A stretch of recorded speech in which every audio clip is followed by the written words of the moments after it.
반갑습니다. 네, 기억은 다 말씀하시고 반갑습니다. 되게 쑥스럽고 민폐가 또 왔네.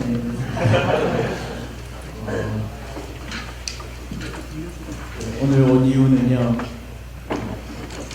안성수양관의 포켓스타를 있나 호기심에 전설의 템이라는 하나 얻어보려는 거. 근데 여기가 포세폰이 아니라는 사실을 와서 알았습니다. 못 알아들으신 분 계시는 거 아니죠? 알아들으시죠? 그런 막연한 기대를 가졌지만 어젯밤에 마침 저희 아들이랑 홈플러스 갔다가 지방 강변에서 민용을 잡았고요. 굉장히 위로를 얻고 부럽죠? 두 마리 잡았습니다. 네, 부러우면 지는 겁니다. 대구가 전설이구나. 아주 또 공감 가세요? 이쪽은 줘요. 이쪽은 별거 아닌데 아들이 이제 제대하고 복학하기 전에 집에 빈둥거리가 있으면서 폰을 들고 하도 다니길래 저희 집 옆에 향교가 있어요. 향교를 지나가는데 유달없이 사람들이 잘 몰리고 차가 그 앞에만 가면 기상등을 켜고 내리고 폰을 들고 또 대리운전하는 사람도 아닌데 대낮에 사람들이 폰을 들고 이렇게 왼손에 폰을 들고 한 손에 폰을 들고 한 손은 손가락을 들고 그렇게 움직이는 걸 보면 저게 뭐냐 했더니 이제 포켓몬고를 열심히 하고 있다고. 그래서 제가 아들에게 충분히 아마 여러분 세대 때 포켓몬스터를 많이 봤잖아요. 그래서 저희 아들도 똑같은 여러분 세대여서 좀 레슨을 받았습니다. 그래서 이틀 만에 레벨 10일까지 찍고 여기 왔어요. 열심히 걸어 다니기 힘들어서 차 타고 다니면서 속도 30 이하로 해가지고 천천히 다니면서 좀 치킨 써가지고 레벨이 많이 없어서 서울에는 포세권이 따로 있다고 그러더라고요. 보람의 공원? 많대요. 가보고 싶어요. 사랑의 교회도 많지 않을까? 없어요? 구글에다가 요청을 해요. 거기를 포세폰을 만드는 겁니다. 무수한 사람들이 폰 들고 포켓몬 잡으러 왔다가 주님 만나고 오는 그런데도 여기를 만약에 포켓스탑을 만들어 놨다면 체육관을 만들어 놨다면 어마어마하게 몰리지 않겠습니까? 수련회. 내일쯤 몰리지 모르니까 많이 있는 곳에 오더라고요. 많이 있는 곳에 다니엘을 해야 되는데 아이스 브레이킹을 포켓몬으로 시작해보려고.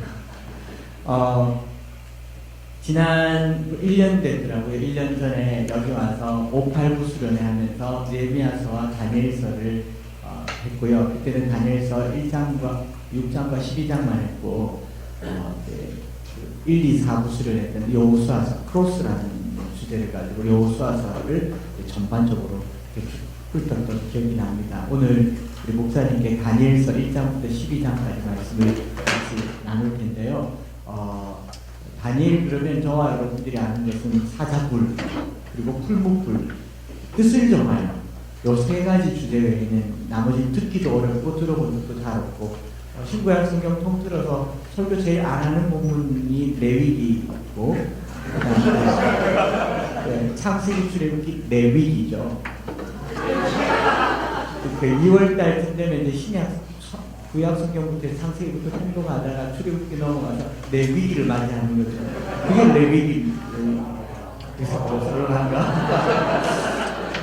그렇게 레위기를 이제 버벅대기 시작하면서 성경은 점점 멀어져만 가고 그리고 이제 마태복음을 읽으려고 하니까 놓고 족보에 의해서 또 한번 질리고 그리고 계시록 설교 잘 하기 어렵고 어려워서 안 하는 게 아니라 해석에 오해가 많고 이단들이 워낙 많이 인용하는 구절이다 보니 교회는 조심스러워서 손대지 않고요. 계시록과 더불어서 잘 해석하지 않는 성경 중에 하나가 다니엘서입니다. 다니엘서 이제 7장부터 12장까지는 묵시 부분 때문에 이것을 이제 계시록, 다니엘, 에스겔서 이렇게 함께 봐야 되는데 이게 어려워서 목사님들도 손을 잘 안 대고 잘못되니까 세대주의, 역사적 전천년설, 9천년설, 9천년설 듣도 보도 못한 얘기이기 때문에 우리는 혼란에 빠지게 되는 거죠. 3년 반 이런 얘기들이 우리를 어지럽게 하니까 엎어버리게 되죠. 그래서 재미난 이야기만 골라서 풀무불, 사자불, 뜻을 더하여 산의 진미를 먹지 않은 다니엘과 세 친구, 요 정도만 우리가 알게 됩니다. 그러나 이런 수련회를 통해서 한번 쭉 훑어서 넘어간다고 하는 굉장히 의미 있는 일이라고 생각을 해요. 그래서 여러분들이 다니엘서를 보게 될 텐데 6번 말씀을 전하니까 한 번에 2장씩, 그리고 마지막에 3장, 5번째는 1장, 6번째는 3장 이렇게 해서 성경을 쭉 넘기면서 앉은 자리에서 빼버리면 되지 않겠습니까? 그래서 어렵지 않을 겁니다. 제가 머리가 복잡하지 않은 인간이기 때문에 제가 이해하는 만큼 여러분들에게도 이해를 시킬 수 있고, 포켓볼 잡는 정도의 실력이면 충분히 할 수 있고요. 저희 아들은 포켓몬스터를 잡을 때 이렇게 회전해서 잡더라고요. 이렇게 저는 이렇게 하는데도 자꾸 이렇게 빗나가는데 저희 아들은 막 돌리면 이러면 경험치를 많이 준대요. 그래서 많이 돌리다가 이틀 사이에 결제를 10.5달러나 했습니다. 볼이 없더라고요, 볼이. 포켓볼을 사야 되니까 집사람 몰래 결제를 해서 2번 연동 넣고 마치 민영이 나왔는데 잡으려고 하니까 볼이 없는 거예요. 그래가지고 흥분해가지고 저희 아들도 1불 결제하고 저도 5불 결제하고 그래서 앞으로 돈 좀 써야 될 것 같은데 하여튼 그 정도 실력이면 다니엘서를 볼 수 있다는 생각이 들고요. 한 가지 이런 기도 제목을 가져봅니다. 오늘 아마 개회 예배 드릴 때 목사님께서 출애굽기 3장 말씀을 나누셨던 것 같은데, 모세가 40년을 광야 생활하다가 왜 하필 그날 호렙산에 올라갔겠습니까? 호렙이라고 하는 이름 뜻은 돌산, 죽음이라는 뜻이거든요. 양떼를 몰다가 올라갈 수 있는 산이 아닙니다. 엉금엉금 기어 올라가야 되며 거기는 풀도 없고 거의 죽음으로 일컫는 산에 모세가 40년을 광야에서 양치다가 호렙에 올라가서 하나님을 만났거든요. 평상시에 왜 40년 전에는 못했겠습니까? 그냥 저희들이 묵상하고 생각하기로는 40년을 광야에 살다가 어느 날 갑자기 모세의 마음속에 저기 한번 가볼까? 저기 늘 지나다니는 저 돌산에는 뭐가 있을까? 영적인 호기심이 생겼지 않았나 생각해 보는 거죠. 그러다가 올라갔던 그 어느 날 호렙에서 떨기나무에 사라지지 않는 불꽃을 봤지 않습니까? 신을 벗는 놀라운 일이 일어났지 않습니까? 여러분 오늘 수련회 와서 여기 있는 수련회 기간 동안요, 다니엘에 대해서 성경에 대한 호기심이 생기시길 바랍니다. 이건 뭘까? 이건 뭘까? 이런 궁금증이 저와 여러분들을 더 말씀 앞으로 이끌어낼 것이라고 그렇게 믿습니다. 아무튼 이제 다니엘서로 서서히 접어 들어가 보려고 합니다. 다니엘서는 우리가 묵시라고 하지만 궁극적으로 우리의 개역 한글 성경, 개신교 성경에서는 예언서에 들어가죠. 그래서 예레미야, 이사야, 예레미야, 에가, 에스겔, 다니엘을 대선지서, 그리고 호요라모, 명미나, 합스, 박스말, 뭘 말하는지 아시죠? 12선지서를 소선지서라고 얘기하는데 이게 왜 대선지서고 이게 왜 소선지서인지 아직도 학자들 사이에는 분분합니다. 그런 이름을 지어준 적이 없거든요. 그래서 어떤 사람 말하기를 분량이 많아서 대선지서다, 분량이 적어서 소선지서라고 얘기하는 호세아서가 다니엘서보다 분량이 더 많아요. 스가랴가 다니엘보다 분량이 더 많거든요. 다니엘은 12장이고 호세아는 14장이거든요.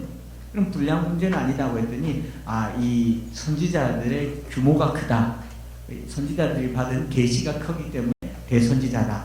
그래서 5권은 사렘에게 일단 호세아, 에레미야가, 에스겔, 다니엘을 대선지서, 그 다음에 호세아부터 말라기서까지는 소선지서라고 얘기를 하지만 그 또한 불분명하고요. 역사 순서로 만들어 놨다고 하는 것도 크게 의미가 없습니다. 다니엘서가 가지고 있는 성경에서의 포지션이 우리 개신교 성경에서 구약학자들이 말하는 자리가 어쩌면 잘못 잡혔을 것이다 라고 봅니다. 선지자, 예언자라고 하지만 사실은 다니엘서는 예언서가 아니고 묵시문학이라고 하거든요. 묵시록이라고 하죠. 요한계시록에 말하는 묵시록. 계시록이 말하는 묵시라는 것은 덮어두어서 베일에 가려운 것을 드러내는 용도로 쓴 것이지 장래의 일을 알리는 것이 아니라는 거죠. 그리고 우리가 예언이라고 말할 때 한문으로 예언을 여러분 한번 쳐보면 이 미리 예자 말씀 원자를 쓰면 미리 일어날 일을 알려주는 것을 예언이라고 하지만 실제로 우리 개역 성경의 한문 버전 예언의 예자는요 정수리 정자와 받을 숫자를 써서 받을 예 말씀언입니다. 우리가 많이 오해하고 있는 거예요. 예언은 미리 일어날 일을 알려주는 이 점쟁이들이 알려주는 그런 일이 아니고 하나님으로부터 받은 말씀을 전하는 사람을 예언자라고 했습니다. 이해되세요? 그래서 선지자라고 하는 말을 우리가 미리 일어날 일을 아는 사람이 아니라 하나님으로부터 받은 말, 그런데 그 말씀이 대부분 장래의 일들이긴 해요. 그렇지만 예언자들이 하나님이 하지도 않은 말을 함부로 하거나 하나님께 받지도 않은 말을 함부로 전하지 않았다라는 측면에서 구약시대의 예언은 오늘로 치면 성경을 잘 가르치는 설교에 가깝다라고 보면 좋습니다. 그래서 신약 성경에서도 예언이라는 말이 나오죠. 신약에 나오는 은사의 예언도 장래의 일을 알리는 것이 아니라 하나님의 말씀을 잘 풀어서 설명하는 행위를 예언이라고 했습니다. 그래서 오늘날 예언은 설교죠. 성경 말씀을 잘 푸는 것을 예언이라고 합니다. 우리 중년의 성도들이 예언 받으러 간다, 예언 받으러 간다고 하는데 예언을 어디 가서 받는지 저도 좀 받아봐야 되겠습니다. 제 키가 얼마나 더 클지, 앞으로 제 목회는 얼마나 잘 펼쳐질지. 10년이잖아요. 정유년. 이 정유년에 올해 저의 운세를 좀 어떻게 그런 분들 좀 알려주세요. 소개도 좀 해주시고. 성경에서는 그런 일은 없습니다. 성경에서 예언은요, 과거에 말씀대로 어떻게 살았던 그 삶의 결과가 어떻게 일어날 것이다 라고 하는 것을 하나님께서 결과를 보여주시는 거예요. 그러면서 예언의 목적은 뭐냐? 돌아오라. 12 선지자들이 하나같이 하는 말 히브리어로 슈브라고 하거든요. 너희들이 말씀대로 살지 않아서 망하게 되었으니 이제 돌아오라 라는 말을 전하는 사람들을 예언자라고 얘기했는데 예레미야, 에가, 에스겔 그리고 12소선지서는 다 이 돌아오라 라는 말을 하고 있는가 하면 다니엘에는 그런 말이 없어요. 그래서 다니엘서는 예언서의 분류에 해당하지 않습니다. 그래서 구약학자들이 보는 이 유대인들의 구약 성경은 원래 세 묶음으로 되어 있거든요. 타나크라고 해서 토라, 느비임, 케투빔. 여기서부터는 받아 적으셔도 됩니다. 토라, 느비임, 케투빔이라고 합니다. 구약 성경, 이제 히브리어 성경은 크게 세 덩어리의 책으로 되어 있는데 토라는 우리가 알고 있는 것처럼 모세오경이죠.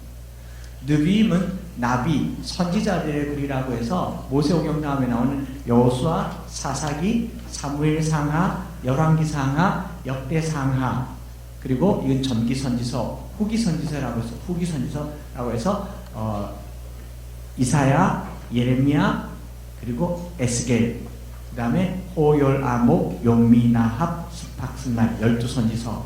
여기 빠진 게 보이죠? 그 다음에 케투빔이라고 해서 거룩한 글모, 성문서라고 하는 거룩할 성자를 써서 성문서에 이 글들이 다 모여 있어요. 뭐가 들어가 있냐면 욥기, 시편, 잠언, 전도, 아가서, 그 다음 중간중간에 빠져있는 룻기, 에스라, 느헤미야, 에스더, 그리고 다니엘서가 여기 들어가 있고 예레미야, 에가도 여기 들어가 있습니다.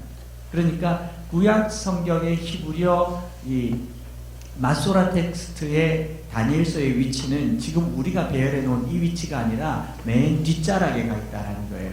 다니엘서가 예언서가 아니라 묵시서로 나와 있고 시편이나 욥기나 잠언과 같은 지혜 문학이다라고 보는 것이 현대 구약학자들의 견해입니다. 그래서 폰라드는 이미 수십 년 전에 다니엘은 예언서가 아니라 묵시문학 혹은 지혜문학이라고 했어요. 지혜. 그래서 다니엘서 1장에 보면 지혜로운 세 친구, 다니엘과 세 친구의 이야기가 있는가 하면 다니엘서 12장으로 넘어가 보면 지혜에 있는 자는 하늘의 별과 같이 영원토록 빛나리라고 지혜를 얘기하고 있거든요. 요즘 지혜는 좀 사리를 분별하고 똑똑하고 뭐 투자할 곳을 알고 또 넣을 곳과 뺄 곳을 아는 그런 사람들이 지혜라고 하지만 고대 사회에서 지혜는요 주술적 지혜를 가진 사람을 지혜로운 자라고 했습니다. 왕의 옆에 누구를 두죠? 술객과 박수를 두지 않습니까? 이걸 멘틱 위즈덤이라고 하는데 멘틱 위즈덤은 이 주술적 지혜인데요. 제갈공명이 머리가 아주 좋지만 하늘의 천기를 보잖아요. 비가 올지 바람이 불지 그리고 더워질지 추워질지. 고대 사회에서 지혜라고 하는 게 뭐냐면요, 요즘처럼 뭐 사시사철 내일의 일기예보가 발달해 있던 시절이 아니었지 않습니까? 우리나라 일기예보 시스템 다 일본부 가져와서 쓰다가 최근에서야 우리 시스템을 쓰지 않습니까? 그러니까 인공위성도 없던 시대에 일기를 예보하고 날씨가 더울지 농사가 잘 될지 또 해가 늦게 뜰지 일찍 뜰지를 아는 사람을 지혜로운 사람이라고 했어요. 그래서 중국에서는 고대 사회에 주나라 때 역법을 만들어낸 책을 주역이라고 하죠. 주역. 철학관에 가면 다 하는 거 있죠. 안 해보셨어요? 철학관에 가면 이제 생년월일을 따져가지고 이게 굉장히 과학적이에요. 가보란 말은 아니고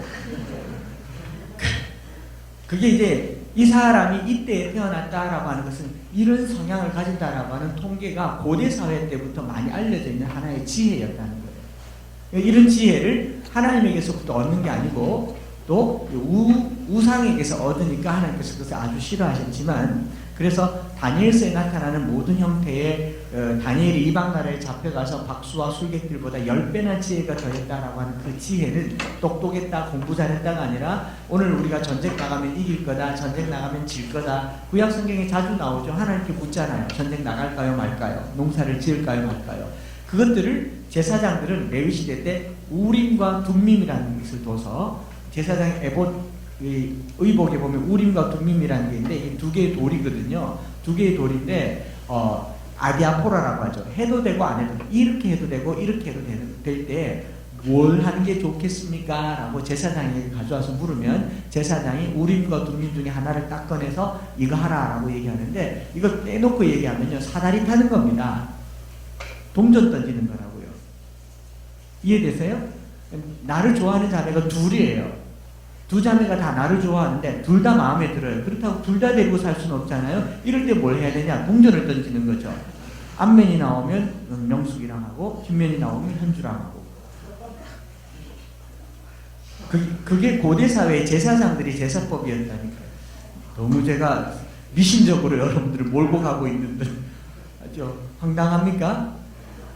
왜냐하면요, 우리는 어떤 결정을 하면서 이것이 좋아질 거라고 생각하지만 어떤 결정을 하면서 좋아질 거라고 하는 것에 요행을 걸지 말고 무엇을 결정했든지 그 결정에 책임을 다하고 성실히 살아라고 하는 하나님의 뜻이 담겨져 있어요. 우리는 선택에 모든 걸 걸지만 하나님께서는 선택했으면 선택에 책임을 지라고 말씀하시기 때문에 이 우림과 둠밈을 준 거거든요. 이게 레위기 제사법입니다. 그렇다면 다시 다니엘서로 넘어와서 다니엘 시대 때 백성들에게 이 다니엘서가 주는 그 가장 큰 메시지는 종말에 일어날 일을 알리려고 하는 것이 아니라 나라가 어려워지고 망했을 때에 어떤 지혜를 가지고 살아가야 할지 하늘에서 주는 지혜의 방편과 방법을 알려주는 내용이 다니엘서입니다. 그러니까 정말 여러분들이 다니엘서를 이렇게 깊게 묵상하면 한 두 가지 정도 큰 틀에서 은혜를 받을 수 있어요. 첫 번째로는 뭐냐면 고난의 때에 위로를 얻게 될 겁니다. 고난의 때에 위로를 얻게 될 것이고, 두 번째는 환난의 때에 지혜를 얻게 될 겁니다. 이게 다니엘서의 목적이에요. 그러니까 우리가 지금까지 이 종말론적으로 다니엘서를 해석할 때는 앞으로 일어날 일이 어떤 일인가를 계속 보게 될 텐데, 아마 내일이나 모레쯤 돼서 다니엘서를 보면 이 다니엘서에 일어날 일들은 역사 속에서 이미 다 성취됐습니다. 다 성취됐고요. 종말에 일어날 일들은 하나의 메시지로 남아있을 뿐이고, 이 다니엘서 자체가 우리에게 주시는 교훈을 찾는 것이 훨씬 더 중요합니다. 실제로 구약학자들은 다니엘이 역사 속의 실존 인물인지조차에도 의심을 합니다. 그 족보도 가문도 누구 집 아들인지. 구약 성경에 사람 소개하는 방법은 간단합니다. 누구의 아들 누구. 다니엘은 아버지가 누군지도 몰라요. 다니엘의 세 친구 어느 지파 사람들인지도 몰라요. 물론 바벨론에 잡혀갔으니까 귀인과 왕족이 있다고 말했잖아요. 그러면 왕족쯤 되면 누구 아들인지 알아야 되는데 모릅니다. 허구의 인물일 수도 있다라는 해석을 하는 사람들도 있습니다. 뭐 거기에 치심하시지 마시고요. 다니엘과 세 친구가 주는 교훈이 뭔지를 좀 찾아야겠다 하는 것이 서론적으로 다니엘서를 여러분들에게 알려드리는 이야기예요. 좀 더 쉽게 얘기하면 다니엘서가 기록된 배경은 BC 605년에 느부갓네살 왕이 쳐들어왔을 때 이야기이지만, 이 다니엘서를 읽은 대다수 사람들은 BC 1세기, 2세기 당시에 안티오코스 에피파네스 왕이 쳐들어왔을 때이거나 아니면 BC 1세기, 2세기 당시에 헤롯 제국이 이스라엘을 또 침공할 때에 그때 읽었던 글이 다니엘서이거든요. 많이 읽어졌습니다. 많이 읽어졌고 많이 회람됐기 때문에 성경에 39권의 성경에 들어오게 됐기 때문에 그러면 이 다니엘서를 읽는 독자들은 어떤 상황이냐면 BC 605년에 느부갓네살 왕이 쳐들어왔을 때부터 70년 후에 바벨론 포로에서 돌아왔지만 그러나 계속 압제를 당하고 그 다음에는 바벨론 다음에 메데 다음에 페르시아 다음에는 헬라 제국 다음에 로마 제국, 예수님 당시까지 이스라엘 백성은 독립되었던 적이 한 번도 없습니다. 몇백 년 동안 계속 압제와 고난과 핍박만 받던 것이 이스라엘 백성들의 삶입니다. 그들의 삶 속에서 희망이라고 하는 것을 찾아볼 수가 없어요. 찾아볼 수가 없는 그런 상태에서 묵시문학이라고 나온 이 다니엘서가 읽는 사람들에게 통쾌함을 주고 있는 거예요. 우리나라 조선시대에 이 양반과 귀족들의 전횡으로 말미암아 평민과 서민들이 굉장히 고통을 당하고 있을 때 이 서민 소설로 나온 이 홍길동전이라든가 일지매 같은 이야기는 서민들에게 어떤 마음을 줄 것 같아요? 희망적이죠. 통쾌하죠. 와, 저런 사람 하나 나왔으면 좋겠다. 대나무를 사이에 두고 매일매일 밤 따듬기를 하고 아버지라고 부르지 못하는 저 사람의 한을 양반들을 통해서 통쾌하게 풀어내는데 홍길동전의 홍길동은 실제 인물입니까? 가상인물입니까? 가상인물이잖아요. 그럼에도 불구하고 이 조선시대 서민들에게 그 소설은 굉장한 용기와 힘을 줬죠. 다니엘서가 그런 역할을 하고 있다는 거예요. 다니엘서가 안티오코스 에피파네스가 이스라엘 백성들을 엄청나게 압박하고 또 헬라 제국이 이스라엘을 압박하고 로마가 침공할 때 그때 당시에 이 다니엘서 자체는요 이미 그 시점으로부터 400년 전에 일어난 일이지만 읽는 사람들에게 엄청나게 통쾌한 이야기들을 던져줘요. 바벨론에 잡혀가서 사자굴 속에서 사자 입을 떡 벌리고 있는 거죠. 다니엘이 내일 모레쯤 얘기하겠죠. 다니엘이 사자들과 함께 잠을 자고 일어나서 왕이 사자굴 앞에 갔더니 사자들과 다니엘이 함께 놀고 있어요. 사자들이 다니엘 앞에서 앉아 일어나 그럼 손을 턱 올려주고 있는 거죠. 이런 장면을 읽고 있는 사람들은 너무너무 통쾌하다는 거예요. 하나님과 함께하던 그 장면. 불목불 속에서 하나님과 함께하던 새 친구들의 이야기가 위로가 된다는 겁니다. 이것이 오늘 우리에게 주시는 메시지가 중요한 메시지라면 무엇일까요? 젊은이들에게, 청년들에게 희망이 없잖아요. 희망 고문이라고, 이게 희망 고문이 그냥 고문이잖아요. 그냥 사는 게 고문이고 뭘 해도 안 되지 않습니까? 그리고 그렇게 희망 갖지 마세요. 열심히 공부해도 안 돼요. 제가 장담하는데 안 돼요. 왜냐면 저희 아들의 여자친구가 그래도 공부를 꽤나 잘했고 수석으로 졸업했어요. 수석으로 졸업했고 스카이를 졸업했단 말이에요. 취업이 안 돼가지고 자기 생애 최고의 지금 비극적인 세월. 그렇다고 뭐 이 친구가 뭐 저기 S그룹이나 뭐 큰 데 간 것도 아니고 지역에 있는 조그만한 공사 거기도 취업이 안 됩니다. 여러분들이 희망이 없다고 보시면 됩니다.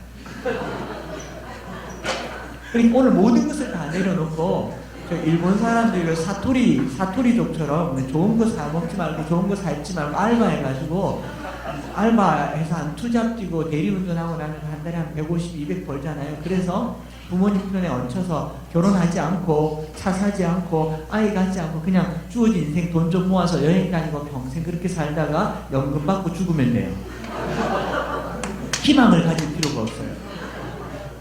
이게 하루 이틀 풀릴 일이 아니거든. 정권 바뀐다고 풀리겠습니까? 할렐루야. 이게 현 주소란 말이에요. 뭐 또 제가 아는 저희 교회 집사님의 조카는 H그룹에 취업해서 연봉 6천을 받는데 결혼 안 한대요. 집이 없어서 결혼을 못 한대요. 전세 살면 안 되냐? 안 된대요. 차도 살 수 없고. 연봉 6천이 적은 돈입니까? 네, 희망을 가질 수가 없대요. 서울에 살기 때문에. 여러분들은 어떤 희망을 가지고 대학을 다니세요? 여러분들의 시대 때는 새로운 일이 일어날 거라고 생각하십니까? 네, 기대가 별로 없죠. 그러나 투표는 하셔야 됩니다. 꼭 하셔야 됩니다. 그러니까 다니엘 시대 때 다니엘이 실제로 실존했던 시대 BC 600년 경이라든가 이 다니엘서를 읽던 뭐 BC 100년경이라든가 이 모든 시대가 다 절망이었어요. 희망이라고는 하나도 찾아볼 수 없는 뭐 영국에 있는 차드 제너레이션이라고 그냥 똥싸빠지 입고 다니면서 알바해서 사는 그런 이 뭐 아무런 희망 없이 살아가고 있는 젊은이들이나 별반 다를 바 없는 사람들이고 또 바벨론의 포로로 잡아갔을 때 1차, 2차, 3차, 4차 4번에 의해서 한 2만여 명을 포로로 잡아갔는데 왕족, 귀족, 그리고 기술자, 그리고 돈 있는 사람 다 잡아가고 예루살렘에 남아있는 사람은요 스스로 힘으로 살아갈 수 없는 완전히 평민과 서민과 떨거지들만 남겨뒀기 때문에 이들이 뭐 뭔가를 희망할 수 있을 거라고는 아무도 상상할 수 없는 그런 채로 수백 년을 산 겁니다.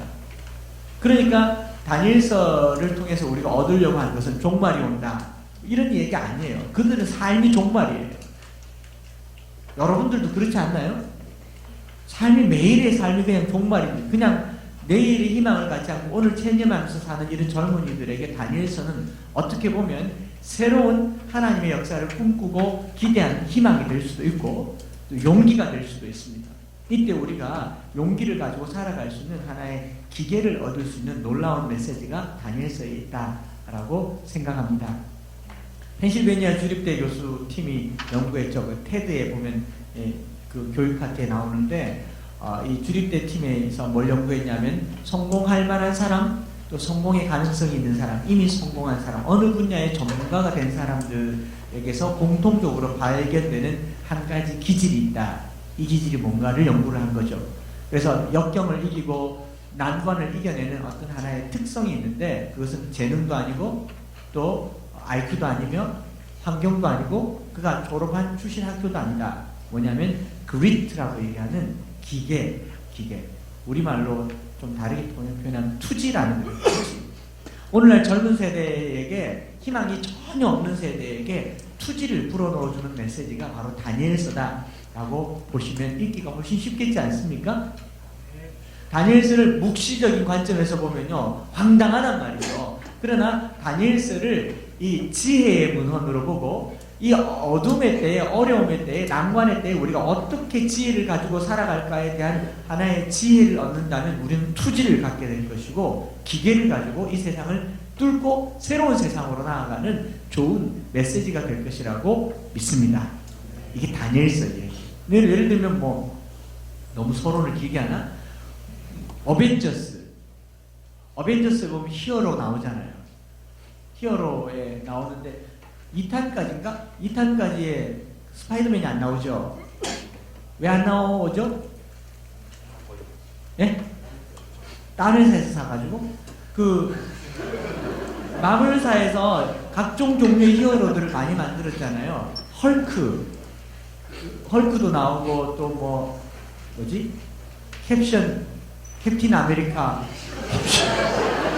캡틴도 나오고 뭐 다 나오는데 누가 하는 말이 뭐 그 스파이더맨이 촬영지가 어딘지 몰라서 못 나왔다고 그러는데 다음번엔 꼭 나올 거라고 그렇게 얘기하는데 이 어벤져스에 나오는 히어로들의 배경이 뭡니까?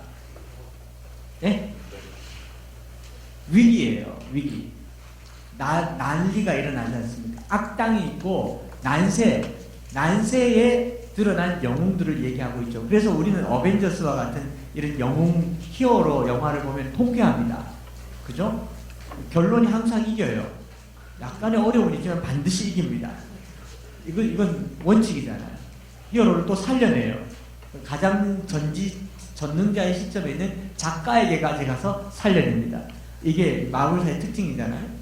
그 배경이 뭐냐면 고난의 때에 영웅을 만들어서 이 고난을 이긴다라고 하는 하나의 이야기를 가지고 있다면 다니엘서도 똑같은 그런 얘기입니다. 다니엘서를 어벤져스처럼 읽으시기 바랍니다. 그러면 읽을 때마다 신나요. 통쾌합니다. 그래서 1장부터 6장까지는 다니엘과 세 친구들이 어려움을 어떻게 극복하느냐에 관한 이야기여서 3인칭 시점으로 다니엘서가 기록되어 있는가 하면 이제 7장부터 12장까지는 다니엘이 하나님으로부터 받은 묵시와 계시의 내용들에서 다니엘이 꾼 꿈의 내용을 얘기하고 있죠. 그래서 1장부터 6장까지는 다니엘이 남의 꿈을 해석해 주는 거라면 7장부터 12장까지는 다니엘이 자기가 꿈꿨는데 그 뜻을 몰라서 천사에게 물어보는 내용이에요. 이해되죠?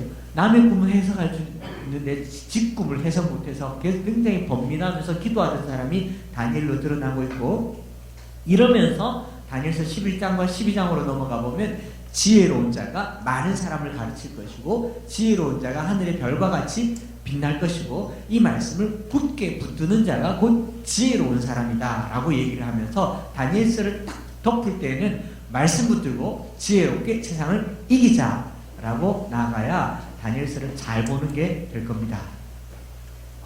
설명 다 한 것 같아요. 목적만 알면 되잖아요. 여러분들이 그 숫자와 다니엘에 나와 있는 문자에 헤매지 말라고. 이것은 전체 흐름에 별로 도움이 안 돼요. 오늘 조금 이따가 얘기하겠지만 이 느부갓네살 왕이 꿈을 꿨잖아요. 꿈을 꿨는데 막 그 형상이 나타났는데 머리는 어떻고 몸은 어떻고 다리는 어떻고 그 뜨인돌이 나타나서 확 깼다. 그러니까 머리는 뭐 바벨론이고 가슴은 메데, 뭐 허리는 페르시아, 다리는 헬라, 혹은 뭐 머리는 미국, 그 다음에 뭐 러시아, 그 다음에 북한, 이렇게 막 끼워 맞추는데 그 아무 의미가 없는 얘기예요. 왜냐하면 느부갓네살 왕이 꿈을 꿨어요. 다니엘이 그 꿈을 해석해 줬어요. 그 꿈의 해석의 결과는 뭐냐니까 당신의 머리가 여기 있다면 뜨인 돌이 나타나서 어디서 알지 못한 돌이 나타나니까 다 팍상 무너뜨려 버릴 것이다. 이 말은 뭐예요? 당신 곧 죽는단 말이잖아요. 그럼 이 꿈이 해석됐으면 느부갓네살 왕이 뭐 정신을 차린다거나 예수님을 아니 하나님을 믿는다거나 뭐 신앙이 바뀌어서 성왕이 돼야 되는데 똑같이 그대로 돼요. 꿈을 해석했는데 꿈 이후로 아무 대책이 없다는 겁니다. 창세기에 보면 요셉이 바로의 꿈을 해석했죠. 꿈 해석한 다음에 어떻게 됐습니까? 대책을 세웠잖아요. 7년 풍년, 7년 흉년이니까 풍년의 때에 20%씩 모아서 흉년의 때를 대비하자. 이게 꿈의 결과예요. 그런데 다니엘이 꿈을 해석했는데 그 꿈 후에 느부갓네살이 뭘 했느냐? 아무것도 안 했다는, 그대로 살았다. 이 꿈은 그냥 개꿈이다 라고 보시면 됩니다. 굳이 목사님들 말처럼 이거는 누구고 이건 누구고 4대 제국이고 말하지 않아도요, 이미 4대 제국이 다 지나갔어요. 다 지나가. 이것을 사후 예언이라고 해요. 제가 조금 어려운 표현을 씁니다. 사후 예언이란 말은 이미 일어난 일을, 그러니까 BC 6세기, 7세기에 있어서 예언해서 BC 2세기에 이미 다 일어난 일을 지금 우리가 보고 있는 거예요. 확인하는 거예요. 그러면 지금 2000년대에 살고 있는 우리는 이것을 또 일어날 일로 보는 게 맞습니까? 이미 일어난 일로 보는 게 맞습니까? 이미 일어난 일로 보는 게 맞다는 거예요. 그러면 여러분들이 모세가 홍해를 갈랐다고 해서 지금 저기 가나안 지중해가 아니냐 그 홍해에 가서 주님 다시 한번 갈라달라고 하면 갈라주겠어요? 안 갈라주잖아요. 그러니까 다니엘서는 이미 일어난 일을 그 시점에서 더 과거, 대과거 시점을 가지고 과거 시점에서 미래적인 표현을 한 것으로 이미 이루어졌기 때문에 더 볼 것 없고 그 메시지가 주시는 교훈, 환난의 때에 용기를 가지고 고난의 때에 힘을 얻고 그리고 지혜를 가지고 살아라 라고 하는 큰 주제를 가지고 다니엘서를 보시겠습니다. 그래서 혹시나 어느 단체나 집단에서 이걸 가지고 문자적으로 너무 보면 이건 뭐야? 다 끝난 일인데 이렇게 보시면 될 거예요. 반복해서, 물론 역사가 반복된다고 하지만 그런 역사가 반복되면 우리는 윤회되는 겁니까? 도깨비도 아니고. 그렇게 반복되진 않습니다. 메시지만 찾으시면 되는 겁니다. 들어가겠습니다.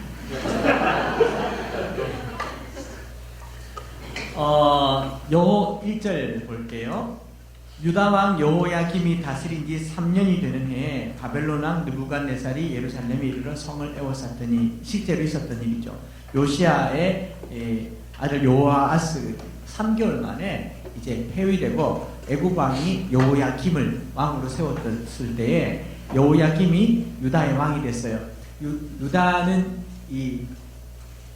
유다는 그때 당시 아수르와 애굽 사이에서 아수르에 한번 붙었다가 애굽에 한번 붙었다가 왔다 갔다 하던 중에 애굽에 붙었는데 아수르가 약해진 틈을 타서 바벨론 신흥제국이 아수르를 정복하고 이제 막강해지는데 유다는 살기 위해서 어디에 빌붙었냐면 애굽에 빌붙었죠.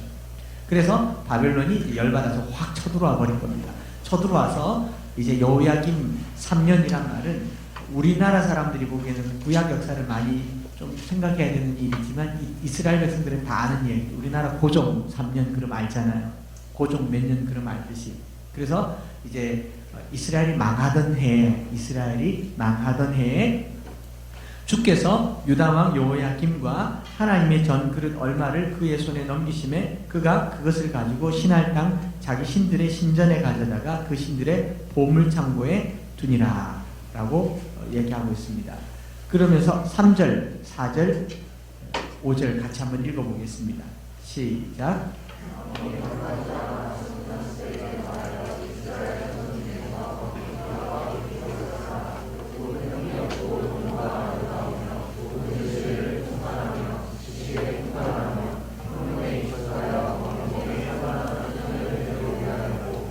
그들에게 갈대아 사람의 학문과 언어를 가르치게 하였고 또 왕이 지정하여 그들에게 왕의 음식과 그가 마시는 포도주에서 날마다 쓸 것을 주어 3년을 기르게 하였으니 그 후에 그들은 왕 앞에 서게 될 것이다.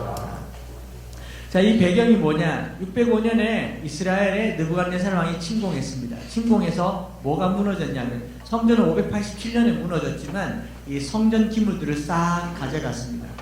이게 갖는 의미는 뭐냐면 나라가 망했어요. 나라가 망했어도 이스라엘 백성들에게 있어서 가장 큰 희망은 뭐냐면 성전이었거든요. 솔로몬이 성전을 세웠을 때 하나님께서 솔로몬에게 말씀하셨잖아요. 이 성전을 향하여 하는 기도를 내가 들을 것이고 혹시 하늘을 닫거나 메뚜기 재앙이 내리되 너희가 스스로 겸비하여 내 앞에 기도하면 하늘에서 내가 듣고 그 땅을 그 죄를 사하고 그 땅을 고칠 것이라고 말씀하셨잖아요. 혹시 너희가 범죄하여 포로로 잡혀갔을지라도 이곳을 향하여 하는 기도를 내가 들을 것이라고 말했죠. 그래서 다니엘은 포로로 잡혀가서도 하루에 3번씩 이 예루살렘 성전이 있는 곳을 향해서 기도했던 사람입니다. 무슨 말이냐면 예루살렘 성전은 이스라엘 백성들에게 변하지 않는 절대적인 희망이었어요. 다 망해도 우리가 망하지 않는 이유가 있다면 우리가 성전을 가졌다라는 겁니다. 그러니까 성전은 그들에게 부적과 같은 거였고 성전은 그들에게 거의 신적인 존재였죠. 그런데 하나님께서 그 성전을 회파시키기 시작합니다. 성전에 있는 기물을 다 빼앗아서 바벨론으로 옮겨가게 합니다. 그러니까 이 말의 의미는요, 이제 하나님이 이스라엘을 버리셨다라는 거죠. 나라도 망했고 나라는 망해도 성전은 망하지 않을 것이라고 생각했는데 성전의 기물까지 다 빼앗겨 버렸으니까 하나님은 더 이상 돌보지 않는다. 희망이 없다라는 거예요. 이 희망이 없고 완전히 절망적인 상황이 되어버렸고 블레셋에서는 이제 왕족과 또 귀족과 그 사람들을 다 데려갑니다. 이렇게 절대절명의 희망의 상황을 통하여서 이 아스부나스를 통해서 느부갓네살 왕이 한 게 뭡니까? 흠없고 또 용모가 아름다우며 모든 지혜를 통찰하며 지식에 통달하며 학문에 익숙하여 왕궁에 살만한 소년을 데려오게 하였고 그리고 그들을 왕궁에서 3년간 기르게 하는 거죠. 저는 이 말씀 보면서 이런 생각을 해봤어요. 희망이 완전히 무너졌어요. 희망이 무너졌고 소위 말해서 종교적인 행위에서도 희망을 얻을 수 없고 교회라고 하는 건물을 통해서도 희망을 얻을 수가 없고 이 집단 안에서도 희망이 없을 때 하나님께서 그렇게 망해가는 공동체에 주신 희망이 있는데 그게 뭐냐? 바로 이 다니엘의 시작이잖아요. 다니엘과 세 친구 고작 4사람을 통해서 희망을 걸고 있다는 거죠. 우리에게 있어서 희망은요 사람입니다. 그리고 다음 세대예요.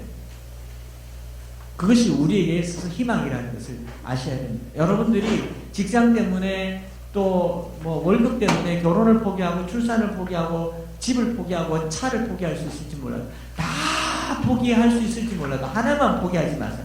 애 놓는 거 포기하지 마세요. 그렇다고 먼저 놓으란 말은 아니고요.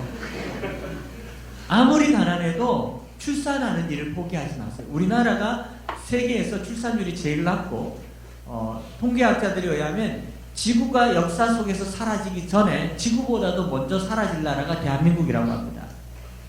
출산율이 무지하게 낮아요. 제가 대학에 있으니까 학교에 있으니까 정부에서 학교를 계속 없애라고 하는 이유가 뭐냐면 애가 없어요. 교수님들이 2학기만 되면 앵벌이 하러 다닙니다. 학교마다 가서 우리 학교 보내주세요. 우리 학교 보내주세요. 서울에 있는 대학은 조금 나을지 몰라도 지방에 있는 대학은 죽으려고 그래요. 이게 뭐냐면 출산율이 극도로 저하되고 있다는 거예요. 저는 이 나라가 희망을 잃어가고 있다는 게 뭐냐면 취업률, 또 뭐 부익부, 빈익빈, 기업의 구조의 불균형한 분배라고 보지 않고요. 출산율이 우리가 경험하는 제일 큰 위기라고 생각합니다. 자매들이 오늘 이 말씀 이후로 꿈을 가지시기를 바랍니다. 다산의 꿈을 가지시기 바랍니다. 너무 절망적인가요? 지금 이렇게 공부까지 했는데 대학 졸업하자마자 아이를 낳으라고? 제가 여러분들에게 해줄 수 있는 말이 그거예요. 하나님이 이 땅에 희망을 건다면요, 바로 다음 세대일 겁니다.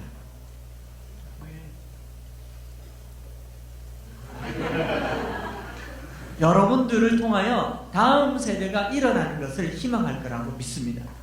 앞으로 교회가 더 어려워질 수 있습니다.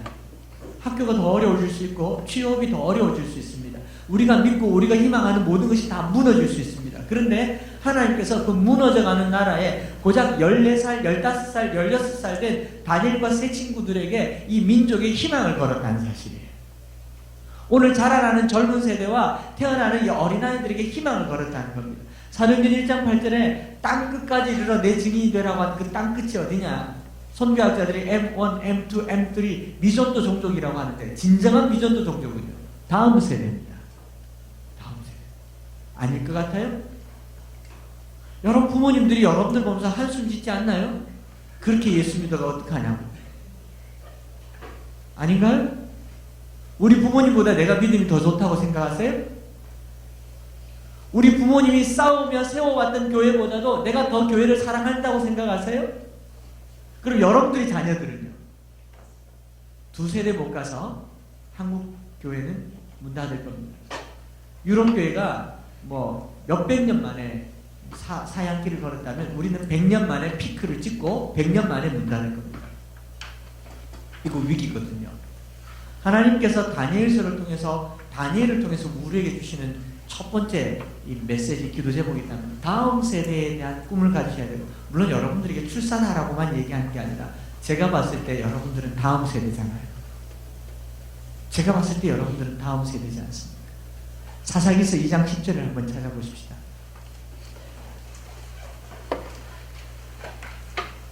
사사기는 여호수아 이후로 가나안 땅에 들어갔던 이스라엘 백성들의 역사죠. 참으로 슬프고 안타까운 이야기지만 사사기서를 하나로 본다면 이 한 구절이 설명해 줄 수 있다고 봅니다. 사사기서 2장 10절 같이 한 목소리로 읽습니다. 시작.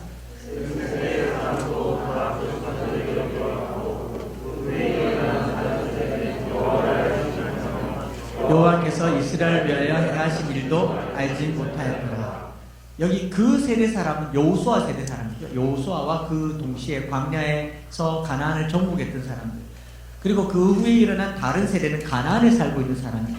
가나안은 젖과 꿀이 흐르는 땅입니다. 하나님이 약속하신 땅이고 여기 영원히 살도록 기업 부어준 땅인가 하면 광야는 물이 없고 간조하며 불뱀과 전갈이는 땅입니다.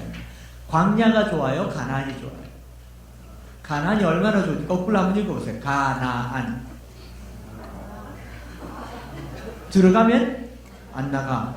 이 가나안이에요. 훨씬 더 좋은 땅에서, 훨씬 더 좋은 여건에서 전쟁에 이겨서 땅을 분배받고 이젠 돌아다니지 않아도 되고 그 땅의 수확을 얻어먹고 살 수 있는 가나안 세대 사람들을 성경은 뭐라고 얘기하냐면 그 후에 일어난 다른 세대라고 얘기하고 있습니다. 원래는 다음 세대가 맞습니까? 다른 세대가 맞습니까? 다음 세대죠. Next generation이라고 하지 않고 Different generation이라고 합니다. 세대가 바뀌었는데 신앙도 바뀌어버렸습니다. 이것이 구약 이스라엘의 역사예요. 하나님의 은혜를 받은 한 세대가 그 다음 세대의 이 은혜를 못 전수한 역사가 구약 시대의 역사입니다. 성왕, 훌륭한 왕의 아들이 훌륭한 역사가 하나도 없고요. 훌륭한 선지자의 아들이 훌륭한 역사가 하나도 없습니다. 엘리와 같은 제사장의 아들들이 불량배였고 사무엘과 같은 이 사사의 아들들이 재판을 그르치게 해서 사사시대가 끝나버렸죠. 그러니까 세대 교체에 실패한, 세대 계승에 실패한 역사가 구약의 역사라면 오늘 다니엘서에 왕들이 계속 죽어서 망하고 이제 하나님께서 이제 왕정시대가 완전히 망하고 그들이 의존했던 성전도 완전히 회파되었을 때 이제 희망이라고는 하나도 없는 그들에게 그루터기처럼 남겨주신 희망이 뭐냐? 다음 세대. 다음 세대. 우리 여기 수련회 참석한 사랑의 교회 대학 일부가 사랑의 교회 다음 세대가 되시기를 축복합니다. 뭐 여차저차해서 이런 얘기 안 하고 싶지만 여차저차해서 사랑의 교회가 건물이 뭐 어떻게 잘못해서 확 무너져 버렸다. 맨홀이 생겨버렸다. 아무도 없을 때. 뭐 어떻게 공사하다가 완전히 그냥 도루묵이 되어버렸다. 이제 갈 데도 없어졌다. 이제 우리가 희망하던 모든 희망이 사라졌다라고 생각할 때 이 교회의 희망은요, 건물이 아닙니다. 이 교회의 희망은 이 교회의 규모가 아니고요. 이 교회의 희망은 바로 여러분들이고 여러분들이 키워가야 할 다음 세대라는 것을 믿으시기 바랍니다. 하나님이 그들에게 왕의 음식과요, 산의 진미를 줘서 기르게 하는 거예요. 여러분, 바벨론이 강대국인 이유는요, 군사력이 강했기 때문이 아니라 사람 키우는 나라였기 때문에 강했거든요. 어디든지 사람 키우는 공동체는 강한 공동체가 될 겁니다. 교회에서도 장학금을 주고 뭐 이렇게 저렇게 해서 유학을 보내고 사람을 키우지만요, 바벨론은 군사력으로 확장된 그곳에 아스부나스 같은 사람을 둬서요, 인재 양성하는 일에 전력을 다했고, 그런 인재가 유대로 돌아가서 이 바벨론의 충신이 되기를 바랬던 것이 바벨론 왕의 시스템이었다. 왕국의 시스템이었다는 걸 보는 거죠. 사랑의 교회 대학부가 여러분들이 훌륭한 인재가 되기를 바라고, 또 여러분들이 주일학교를 가든지 또 아동부 공사를 하든지 어디를 가든지 간에 이 교회가 다음 세대에 유난히 관심 갖는 그런 교회가 되시기를 축복합니다. 할 수만 있다면 여러분들이 결혼을 해서 빨리 많이 놓으시고, 빨리 많이 놓으시면서 여러분 출산하면요, 엄마가 비로소 인격적으로 어머니가 됩니다.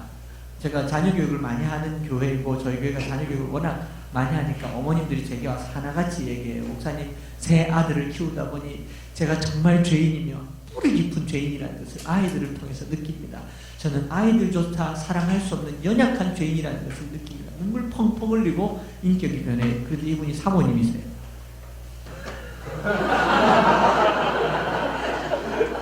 애 키우는 게 어렵습니다. 돈 버는 것보다 애 키우는 게 어려워요. 그렇게 자녀를 육아하면서 여성들의 인격이 고매해집니다. 그래서 한 30대, 40대쯤 돼서 아이들이 스스로 먹고 스스로 학교를 다닐 때가 되면 그때 한 40대 중초년의 여성들이 사회로 나오면요, 훌륭한 일을 할 수 있습니다. 지금 20대 여자 청년들이 사회에 나가서 큰일 하기는 어렵습니다. 좀 일하려고 그러면 결혼해야 되고, 결혼하면 출산해야 되고, 출산하다 보면 자꾸 동기들 사이에서 밀리는 거죠. 밀리다가 자기 정체성에 심각한 혼란을 오게 되면서 이제 애나 키우자. 애들은 그동안 이손 저손에 맡겨놨기 때문에 돌려받았는데 애가 나를 엄마로 보지 않는 거죠. 돈 벌어주는 아줌마로 하는 거예요. 그러니까 자녀와의 관계에 갈등을 느끼는 겁니다. 그래서 이건 남녀를 제가 이렇게 다르게 말씀드리는 게 아니에요. 그 코메니우스 목사님이 어머니 학교의 소식이라고 하는 책에서 그렇게 말했어요. 자녀가 8살이 될 때까지 가정에서 충실하게 어머님들이 자녀들을 양육하고, 그리고 이 중년이 되었을 때 사회인으로서 지성인으로서 역할을 할 수 있도록 자녀를 키우면서 공부를 더하면 훨씬 더 높은 자리에서 많은 일을 할 수 있는 기회가 여성분들에게 주어질 겁니다. 100세 시대 아닙니까? 그죠? 그러니까 언제부터 일하느냐? 30대 후반부터 일한다 생각하시고, 여성분들은 대학 졸업과 동시에 피앙세를 찾으십시오. 예, 원고에 없는 얘기를 하고. 왜냐? 그 왕들 앞에 서게 될 아이들을 우리가 키워야 된다는 거예요. 느부갓네살 왕이 아스부나스를 통해서 다니엘과 세 친구들을 키우고 있잖아요. 사람 키워서 뭐 한다고요? 왕들 앞에 서게 한다라고 하는 거죠. 오늘 우리의 자녀들이, 우리의 다음 세대가 왕들 앞에 서도록 얼마나 많은 투자를 했느냐. 우리는 좋은 대학 가고 실력 있는 사람을 키운다고 했지만, 여러분들은 실력은 있을지 모르겠지만 지혜가 없잖아요. 하나님을 경외하는 지혜가 없지 않습니까? 그 지혜를 지금 여러분들이 갖고 다음 세대에 키울 수 있는 그런 것들이 되기를 바라고, 특별히 여학생분들에게만 너무 집중해서 얘기하는 것 같지만 성경은 여성들을 굉장히 중요하게 여기고 있습니다. 열왕기서를 보세요. 열왕기서 보면 왕들을 소개할 때 꼭 병기해서 기록하고 있는 게 있는데 누구냐면 어머니의 이름을 기록하고 있어요. 누가 왕이 된지라 그의 어머니는 누구더라. 그는 누구의 딸이었더라. 그래서 이게 이 여성의 어머니 여성의 가문이 좋은 족벌의 가문이면 그 아들은 훌륭한 왕이 되고요. 이 여성이 이방 여인이라거나 이 여성의 가문이 좀 이렇게 잘못되어 있으면 그 아들은 아주 악한 왕이 됩니다. 그 여성 왕들이나 왕들의 어머니나 왕들의 아내 중에서 가장 악한 왕이 이세벨이잖아요. 이 세상을 베린 여자. 그렇죠? 바알과 아세라의 신을 아합에게 가지고 와서 아합을 완전히 홀켜가지고 바알과 아세라를 북이스라엘 전체에 섭렵하고 그것도 부족해서 자기 딸 아다랴를 남쪽 유다에 시집 보내서 섭정까지 한 무서운 여자잖아요. 그래서 여성은요, 그가 하고 있는 능력으로 세상을 바꾸는 게 아니라 자기가 키운 아들과 딸로 세상을 바꾸는 게 여성입니다.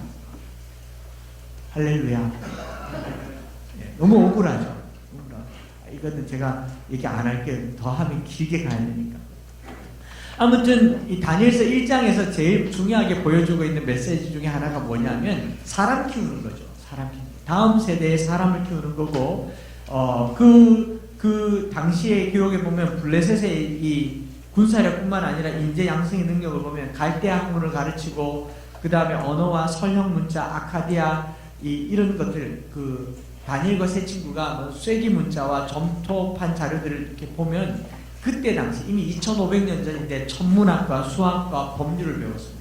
3년 만에 그들의 언어로 된 것을 다 배워가지고 모든 지혜와 지식에 통달하였고 서적을 깨닫는 은혜를 받았다라는 거예요.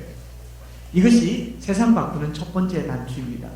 강대국은 인재를 양성하는 것이 강대국의 특징입니다. 우리나라가 강하려고 하면요, 대기업을 붙들고 큰 나라와 교역하는 것이 아니라 사람 키우는 나라여야 하거든요. 여러분들이 그런 커가는 사람들 되시기를 바랍니다. 어려울 때요, 뭔가를 하려고 하지 말고 크십시오. 크십시오.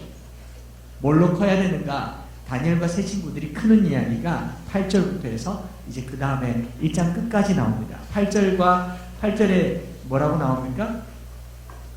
같이 읽습니다. 시작. 다니엘은 뜻을 정하여 왕의 음식과 그가 마시는 포도주로 자기를 더럽히지 아니하리라 하고 자기를 더럽히지 아니하도록 환관장에게 구하니. 자, 이제 뜻을 정한 이야기. 많이 들어보신 이야기죠? 많이 들어본 이야기인데 하나님의 통치가 무너졌다고 생각할 때, 성전의 기물이 회파되고 부서졌을 때, 아무 곳에도 희망을 찾아볼 수 없을 때 하나님께서 희망을 둔 이 세 사람이 지금 뭘 하고 있느냐? 이들이 얻었던 지혜와 실력이라고 하는 것은 바로 뜻을 정했다라는 데 있죠. 그런데 그 바로 윗절 7절에 보면 이름 바꿨죠. 다니엘과 세 친구의 이름은 뭡니까? 벨드사살, 사드락, 메삭, 아벳느고. 이름이 바뀌었습니다. 다니엘이란 말 이름의 뜻은 하나님은 재판관이시다라는 뜻이지만 벨드사살이란 말은 이 벨 신이 너를 보호하신다. 마르둑이라고 하는 바벨론의 가장 큰 신이 마르둑인데, 벨드사살은 그 벨 마르둑이 너를 보호하신다라는 이름의 뜻이고, 하나냐는 여호와는 자비하시다라는 이름이었는데 사드락으로 바꿨습니다.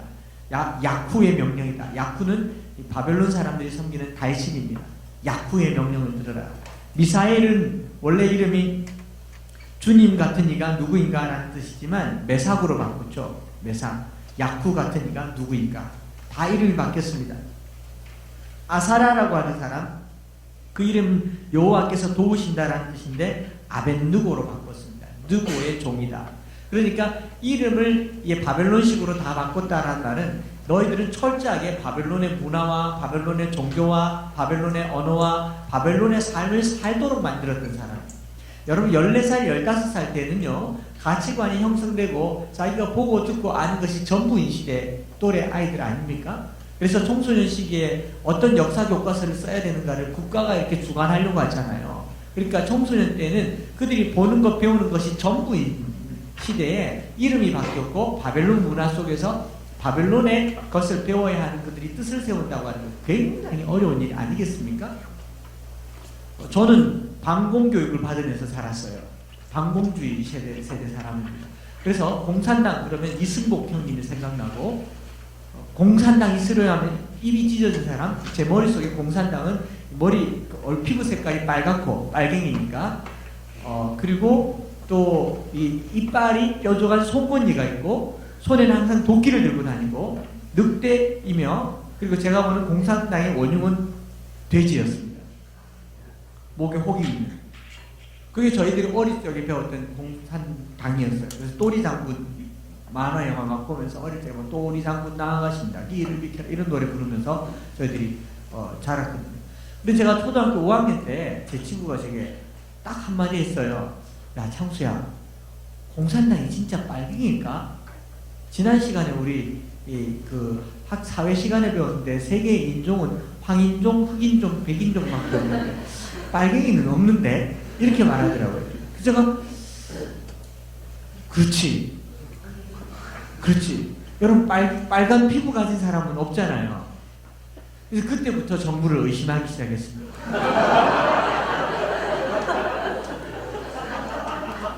저는 그때부터 정부가 가르치는 빨갱이 교육을 안 받으려고 마음을 먹었습니다.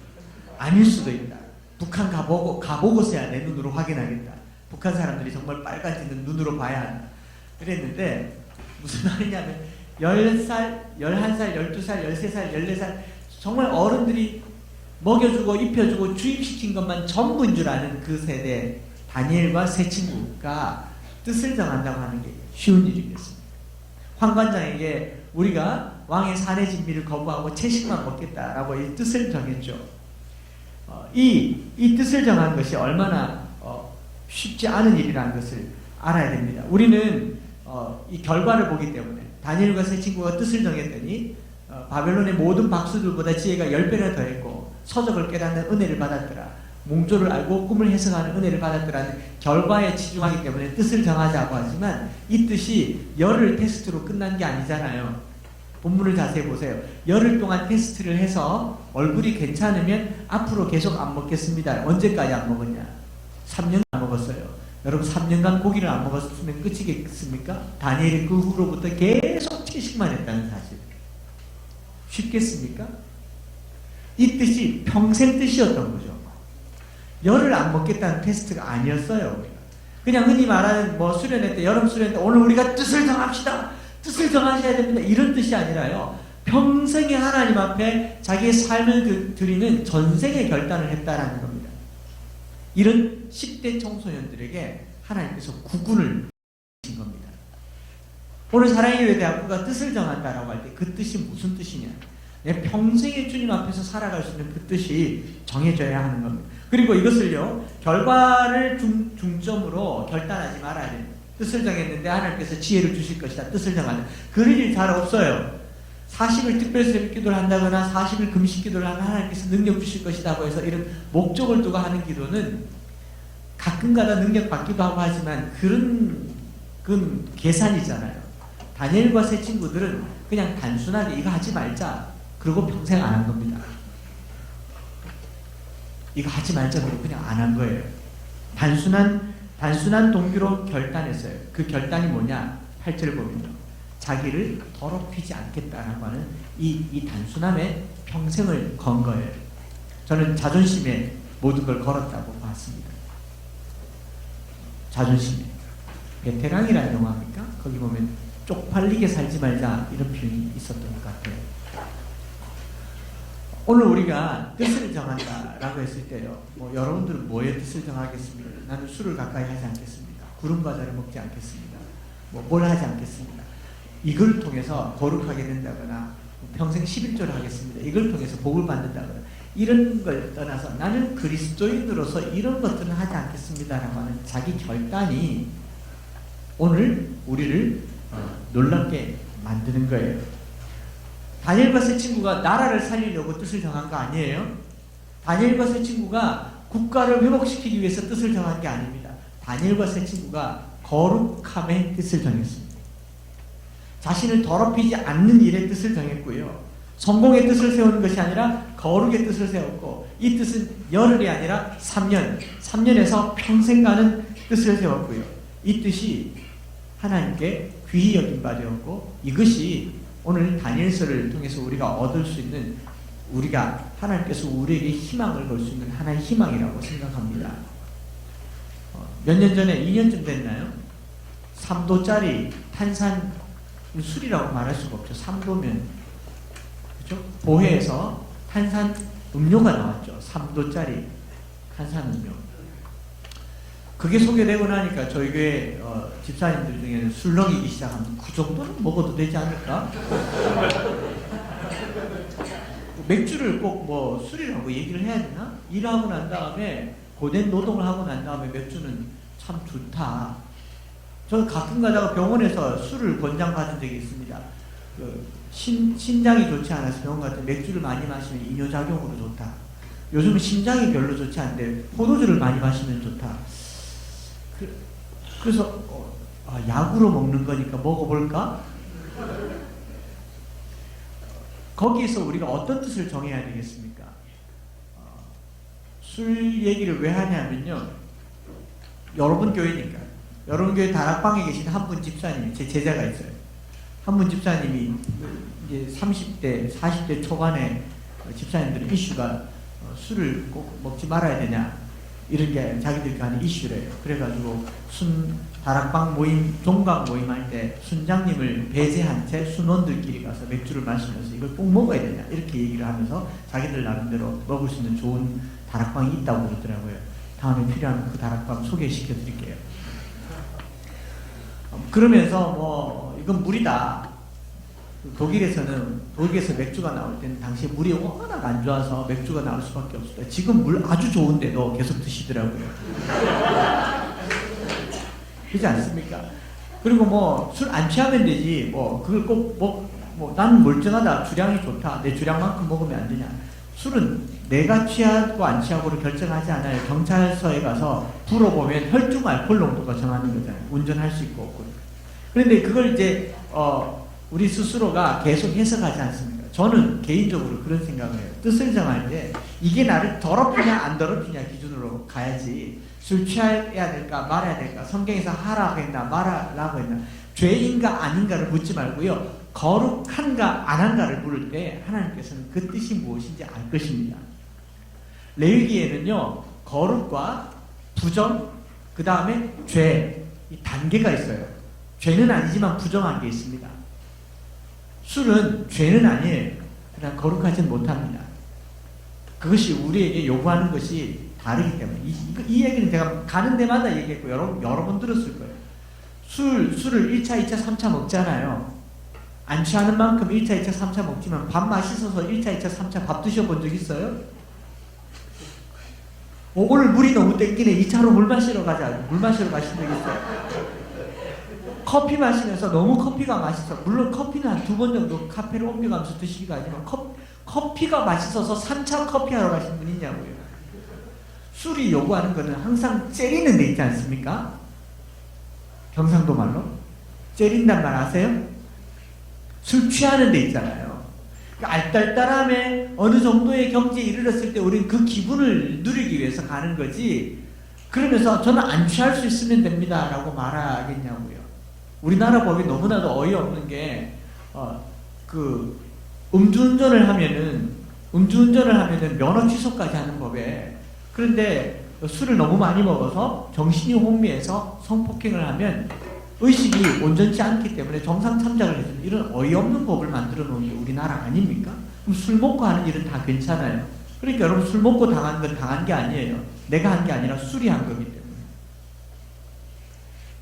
술 얘기를 계속해서 그런데 다니엘이 왕의 산의 진미를 먹지 않은 것이, 왕의 산의 진미가 우상 숭배하고 돼지고기가 있었고 왕이 즐겨 먹는 음식이 다 신에게 바쳐진 음식이기 때문에 자기를 더럽히지 않으려고 안 먹은 거, 그 신앙적인 이유를 뛰어넘어서 15살, 16살 된 아이가 얼마나 먹고 싶겠습니까?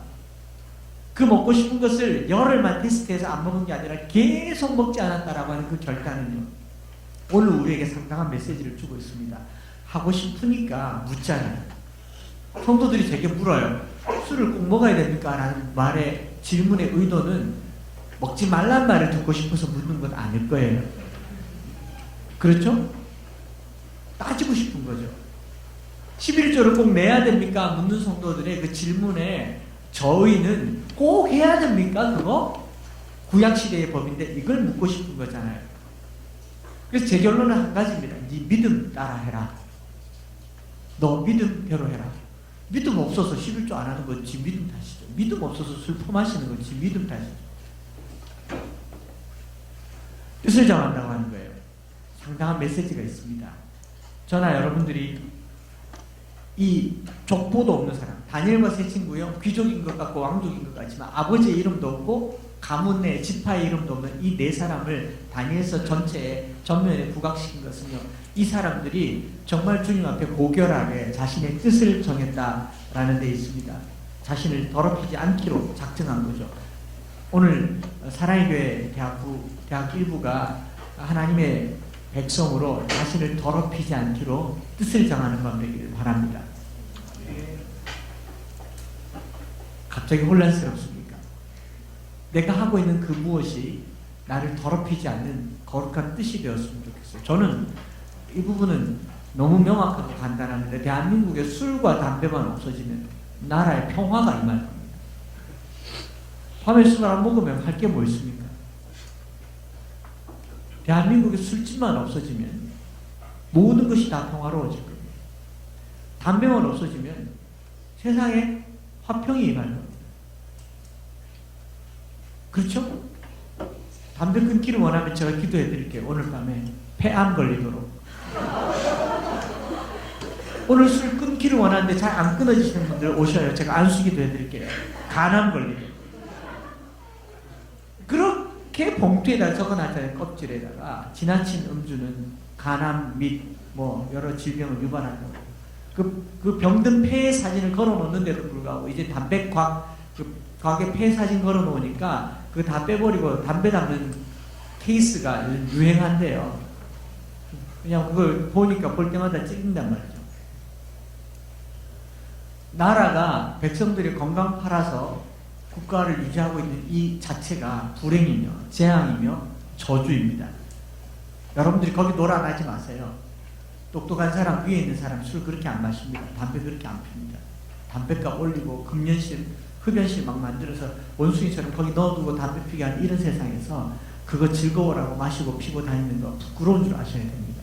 창피함을 던져줄 때 세상이 바뀌는 겁니다. 세상 바꾸는 거예요. 그런 간단한 데 있습니다. 가난한 시대를 사는 부유한 크리스찬이라고 하는 책 읽어보십시오. 술 하나 만들기 위해서 미국이 쓰는 곡물 연간 2천만 톤, 지구 반대편에 가난의 문제를 해결할 수 있을 만큼의 곡물입니다. 여러분들이 마시는 술 알코올로 만든 거 아니잖아요. 보리로 만들고 밀가루로 만들고 다 우리가 일용해야 될 식용으로 만드는, 누구는 생계를 못해서 먹고 죽을 음식도 없는데 우린 그거 먹고 남아 돌아서 술 마시고 흥청망청 사는 거예요. 이게 잘못된 거 아닙니까? 뜻을 정할 때요, 큰 뜻 정하시기 바랍니다. 여러분들이 그저 단순히 성경에서 말했기 때문에 말하지 않았기 때문에 해야 될까 말아야 될까 이 문화 속에서 다니엘과 세 친구가요, 사드락과 메삭과 아벳느고라고 하는 바벨론의 이름을 가지고 바벨론의 문화 속에 살면서 그들이 먹는 것을 먹지 않았다. 이게 쉬운 일이었겠습니까? 대학생들이 선배가 권하는 술 마시는 게 그게 쉬운 일이 아닌 건 알지만 적어도 다니엘의 세 친구보다는 쉬웠을 겁니다. 그 정도 결단이 우리에게 있으면 세상을 바꾸는 거예요. 아주 간단한 일이잖아요. 여러분들이 술과 담배만 안 해도요, 세상은 달라지는 일이에요. 생각보다 진지하게 받아들이는 이유는 여러분들도 거기에 상당히 가깝기 때문 아닌가요? 저희 딸이 애주가고 애연가기 때문에 말할 수 있어요. 제 딸이요. 물론 자기는 끊었다고 말하지만 저는 주님밖에 안 믿습니다. 예전에 말씀드렸잖아요. 가방을 탁 던졌는데 고등학교 2학년짜리 아이가 가방을 던졌는데 가방이 쓱 열리면서 참이슬이 정말 하얀 광채를 발하면서 저는 참이슬 먹고 살아요. 그때부터 시작된 어떤 주님, 아버지와 함께 주님을 섬기면서 대학생들을 보냈지 않습니까? 너무 마음이 아파요. 자기는 자기 주량을 알기 때문에 딱 그만큼 먹었다. 자꾸 늘더구만.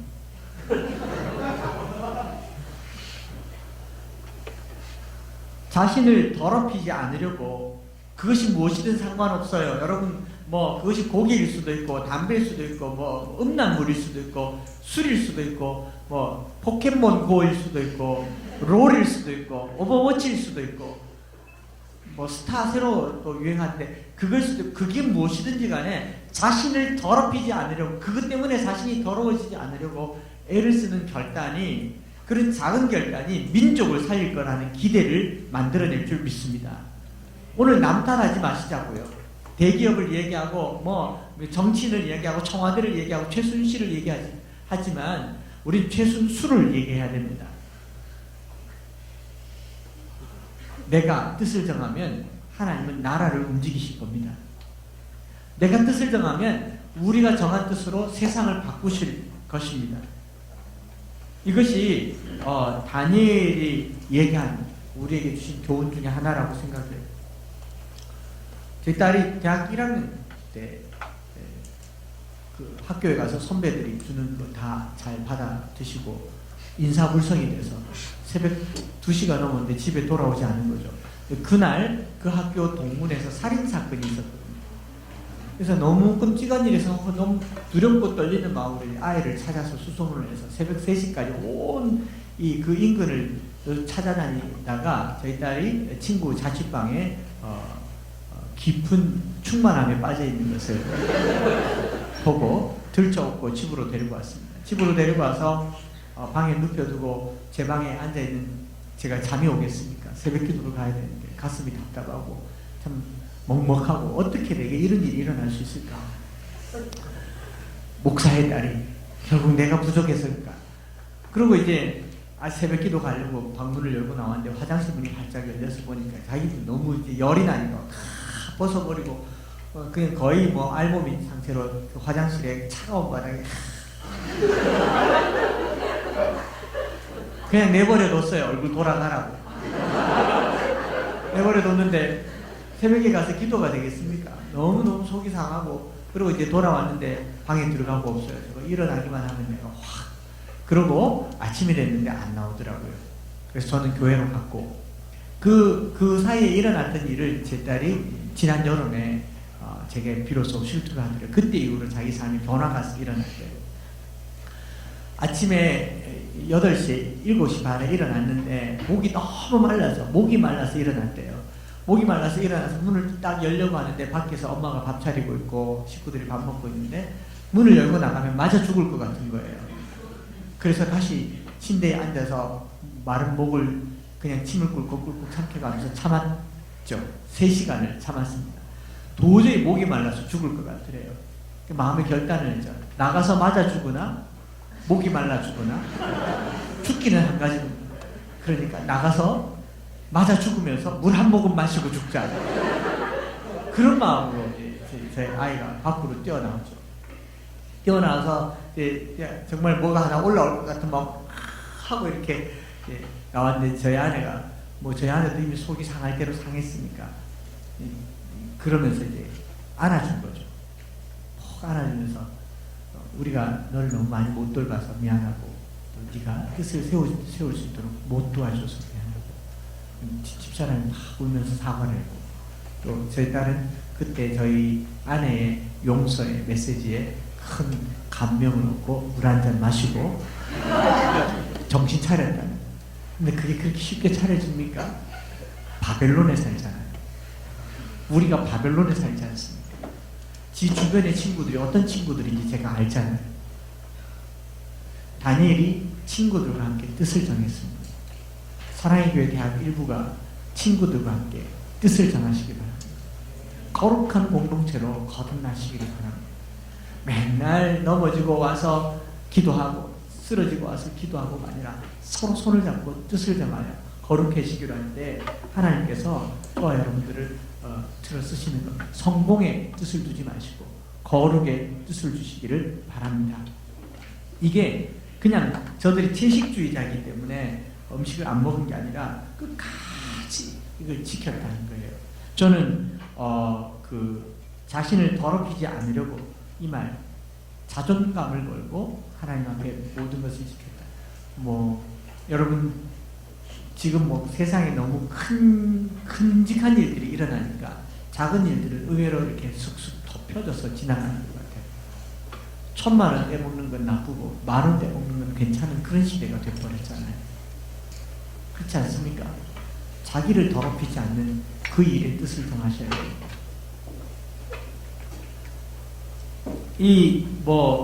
거기 보면 그런 말 나오잖아요. 뭐 쪽팔리게 살지 말자라는 베테랑의 대화에 보면 이게 하나든 둘이든 아니면 100원이든 100만 원이든 옳지 않은 것을 부끄럽게 얘기해야 되는데 오늘날 한국교회가 너무 큰 일들을, 큼직한 일들을 겪으니까 작은 일들은 부끄럽게 얘기지도 않은 거예요. 또 이슈들이 너무 큼직하게 터지니까 작은 것들은 그냥 괜찮게 여기는 거죠.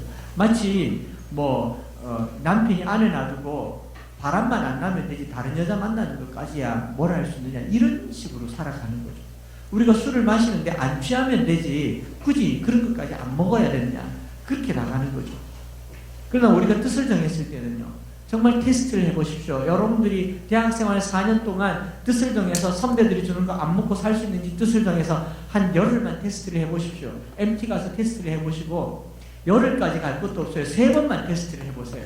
술자리에 가서 선배님들에게 제가 사랑의 교회 대학 1부입니다. 오늘 이 술자리에 와서 술은 안 마시지만 선배님들을 위해서, 이 술자리를 위해서 한번 축복 기도하겠습니다. 다 같이 기도하시겠습니다. 오늘 우리 세터에 와가지고 얼마나 많은 술들이 난무하지만 이 주님도 좋지만 거룩하신 주님 만나게 하시고 이 세터에서 마신 술들을 통해서 간이 손상 입지 않고 다시 온전하게 되어서 거룩하게 되는 기도 3번만 해보세요. 아무도 여러분들에게 술 권하지 않아요. 술자리에 데리고 가지도 않을 거예요. 그러나 여러분들은 따라가셔야 돼요. 사고 나는 자리마다, 사고가 날 뻔하는 자리마다 맑은 영성을 가지고 폭행이 일어날 만한 자리마다 증인이 되어주셔야 되고 사진을 찍어주셔야 되고 여러분들이 여학생 동료들을 안전하게 집으로 데려다주는 의인들이 되시기를 축복합니다. 너무 진지하게 말했습니다. 열을 테스트할 것도 없잖아요. 단 3번만 하면 여러분들은 어떤 존재인지 확연하게 드러나지 않겠습니까? 저희 교회 집사님 중에 박인덕 집사님이라고 있습니다. 군에 가서 고참들이 담배 피우라고 담배를 계속 입에다가 물리고 불을 붙이고 빨기만 해. 넌 아무것도 할 거 없어. 숨만 들이셔. 그럴 때 이 친구가 뭘 했냐면 군대 다닐 때 그걸 다 씹어서 삼켰습니다. 피지는 않겠습니다. 그러나 입에 넣으셨으니까 먹겠습니다. 먹었습니다. 그게 담배 안에 필터에 돌이 있잖아요. 이 친구가 그걸 씹어 삼켜버린 거죠. 그 다음부터는 아무도 안 권하더라고요. 뜻을 정한다고 하는 것은요, 목숨을 정하는 겁니다. 여기 뜻이란 말에 히브리 말 레브입니다. 레바브라고 하다고 레브 하는데 마음이에요. 마음. 잠언은 뭐라고 얘기합니까? 물은 지킬 만한 것보다 네 마음을 지켜라. 생명의 근원이 이에서 나느니라.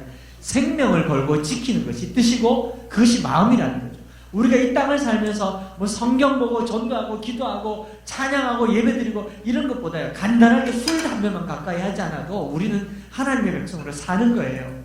남다르게 살 수 있는 겁니다. 그렇지 않습니까?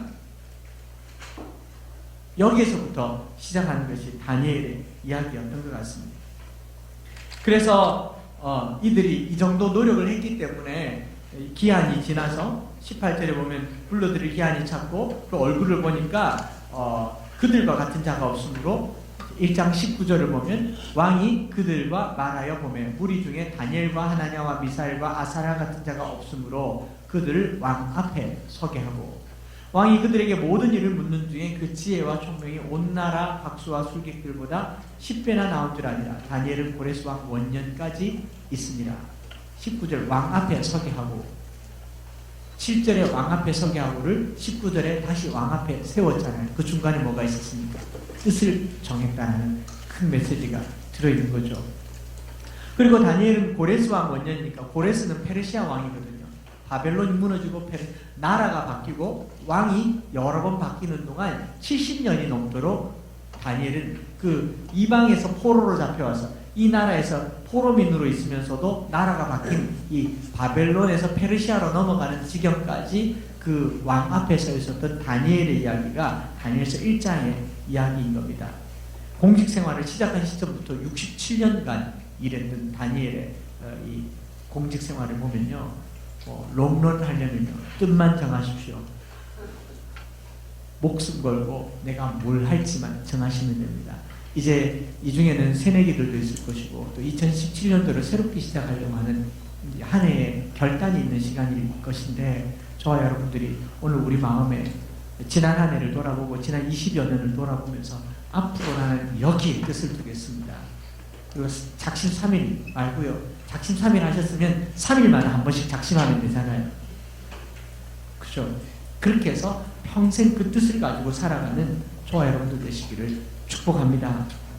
이제 말씀을 마무리하면서 1장, 2장으로 전체를 마무리하면서 읽어보시고 내일 오전에 쉬니까 3장, 4장 읽고 내일 저녁에 만나면 좋겠는데, 오늘 1장, 2장을 통해서 우리가 기도하기를 원하는 첫 번째는요, 뜻을 정하여. 한번 따라할까요? 포로의 땅에서, 한번 따라해보세요. 포로의 땅에서 프로로 사는 것. 포로의 땅에서 프로로 살기 위해서는요, 뜻을 정하셔야 돼요. 오늘 대학생들이 희망이 없고 절망과 좌절이 있고, 아무리 공부를 해도, 아무리 성적이 좋고 좋은 대학을 나와도 내가 얻을 일자리 하나 없는 이런 포로의 생활, 바벨론 같은 생활에 프로가 되려면요, 뜻을 정해야 돼요. 성공의 뜻을 정하고, 취업의 뜻을 정하고, 또 높은 데 뜻을 정하는 것이 아니라 거룩의 뜻을 정해야 된다는 거죠. 그것이 무엇이든지 제가 여러분들에게 굳이 술, 담배를 얘기하는 거는 그게 제일 쉽기 때문이지만, 여러분들은 알잖아요. 뭘 그만둬야 되며 뭘 추구해야 되는지 그 뜻을 붙들고 기도하는 오늘 저녁이 되었으면 좋겠고요. 두 번째로, 그 뜻에 중요한 게 존재 자체, 존재 가치를 떨어뜨리지 않는, 자기를 더럽히지 않는 그런 삶을 사시기 바랍니다. 더러워지지 않는 삶을 사세요. 자신을 더럽히지 않는 뜻에 자존심을 거시기를 바랍니다. 그리고 한 가지 더는요, 다니엘이 혼자 했으면 못했을 거예요. 세 친구가 있었죠. 함께하는 세 친구가 있었기 때문에 이 일들을 할 수 있었던 것 같습니다. 프로가 되려면 자신의 존재를 더럽히지 말 것과 함께 기도하는 친구들을 찾아가야 할 것을 얘기하면서, 그 다니엘이 2장에 와서 느부갓네살의 꿈을 쭉 해석하잖아요. 아까 말씀드렸죠. 여기에 뜨인 돌과 외형, 머리가 무엇 있고 가슴, 또 다리, 발 무엇이 있는 것 중요하지 않습니다. 이미 일어났어요. 바벨론, 메데, 파사, 그리고 헬라 제국 혹은 로마 제국이라고 이미 다 일어났습니다. 2장에 있는 예언의 목적은요, 하나님께서 뜻을 정한 그들에게 이만큼 지혜를 주셨다는 것이고, 그러나 한 가지 꼭 기억할 것은, 느부갓네살 왕이 2장 내용이 뭐냐면 꿈을 꿨는데 너무 무섭고 두려운데 꿈의 내용이 아리까리하고 정확하게 모르겠어요. 박사와 술객들에게 꿈의 내용을 알려달라고 하니까 모르는 거죠. 그래서 왕이 화가 나서 내일까지 못하면 다 죽여버리겠다. 시간을 끌지 않아요. 하루밖에 시간을 주지 않아요. 그런데 다니엘을 불러서 이 얘기를 하니까 시간을 조금만 달라고 합니다. 왕이 시간 끌지 말라고 얘기합니다. 다니엘은 지금 당장 현재의 죽을 목숨인데, 다니엘이 어떤 사람이에요? 장래의 일을 보던 사람이에요. 미래의 일을 보지만 오늘 죽음의 지경에 이른 사람, 이 다니엘이 뭘 하냐? 2장에 보면요, 자기 친구 사드락과 메삭과 아벳느고를 불러다가 이렇게 말합니다. 14절과 15절, 2장 17절, 16절, 17절 보면 이렇게 되어 있어요. 다니엘이 들어가서 왕께 구하기를 시간을 주시면 왕에게 그 해석을 알려드리리이다 하니라. 이에 다니엘이 자기 집으로 돌아가서 그 친구 하나냐, 미사엘과 아사랴에게 그 일을 알리고, 하늘에 계신 하나님이 이 은밀한 일에 대하여 불쌍히 여기사 다니엘과 친구들이 바벨론의 다른 지혜자들과 함께 죽임당하지 않게 하시기를 그들로 하여금 구하게 하시니라. 기도해서 은밀한 일이 일어났습니다. 결국 지혜라고 하는 것은 뜻을 정하고 함께 기도했더니 하나님이 은밀한 일을 보여주신 거죠. 오늘 여러분들에게 해답을 하나 알려드릴까요? 장래의 희망은 없어요. 취업에 대한 희망도 없어요. 여러분들이 어떻게 살아가야 될지 큰 희망도 없지만 뜻을 정하시고 이 대학 일부 지체들과 함께 다니엘과 새 친구가 되어서 기도하십시오. 기도하면 하나님께서 새로운 미래를 열어가실 것입니다. 나라를 바꾸실 것입니다. 우리가 나가서 뭔가를 할 수 있는 것은 없지만 거룩의 끝난 정에도 나라가 바뀔 겁니다. 여러분들이 촛불 들고 나가서 세상 좀 밝아졌습니까? LED 들고 나가서 세상 좀 밝아졌습니까? 탄핵하고 나서 세상 좀 밝아졌습니까? 하지 말란 말이 아니고요. 그것도 해야 되지만 오늘 그리스도인들이 정말 추구해야 될 것은 거룩의 뜻을 두고 그것을 붙들고 기도할 때 하나님께서 깨닫게 하실 것을 믿습니다. 꿈의 해석이 중요한 게 아니라 그것을 깨달을 수 있는 지혜가 더 중요하잖아요. 우리 찬양 드리면서 같이 오늘은 다니엘 서론의 말씀을 나눴으니까 같이 기도하는 시간을 좀 가지겠습니다. 주가 보이신 생명이니 나 주님과 함께 상한 마음 드리며 주님 앞에 나아가리. 같이 찬양할 때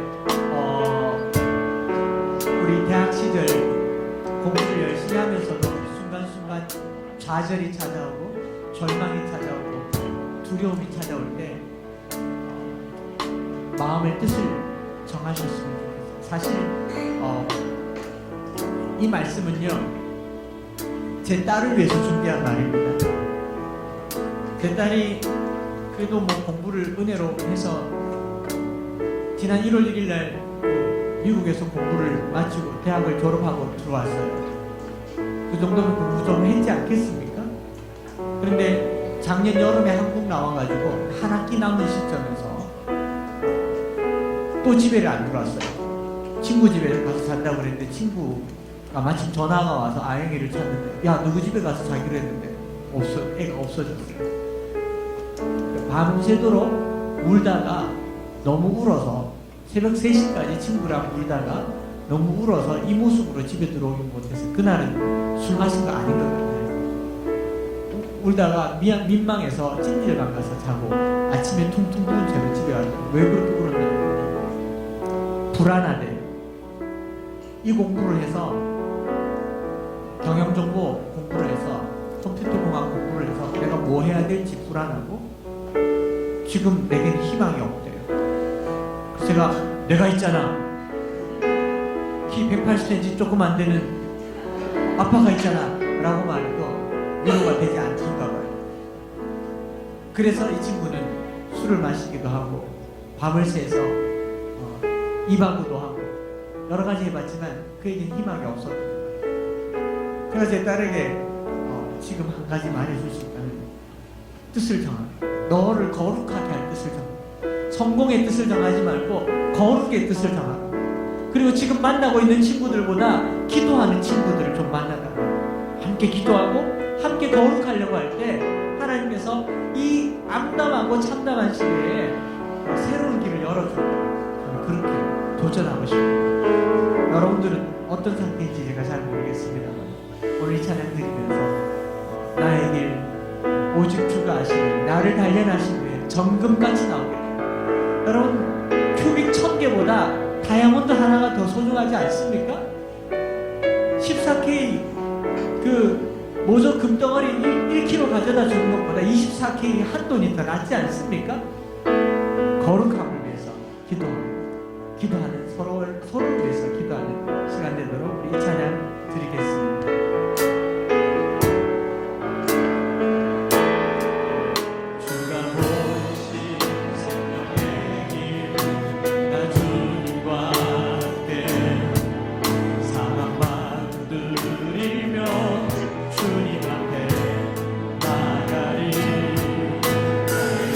주님이 되신 그 이름 예수, 길이 되시니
다니엘과 사드락과 메삭과 아벳느고가 얘들이 무슨 잘못 있어요? 부모 잘못 만난 거고 나라 잘못 만난 거잖아요. 이스라엘에 태어난 게 저들의 잘못이고 힘없는 부모 밑에 태어난 게 저들의 잘못이고 억울하게 포로로 잡혀와서 그나마 그래도 유학생활하면서 먹고 살 수 있는 이들이 자기들이 자기를 더럽히지 않으려고 뜻을 정했다고 하는 거, 이게 얼마나 위대하고 놀라운 일인 줄 아십니까?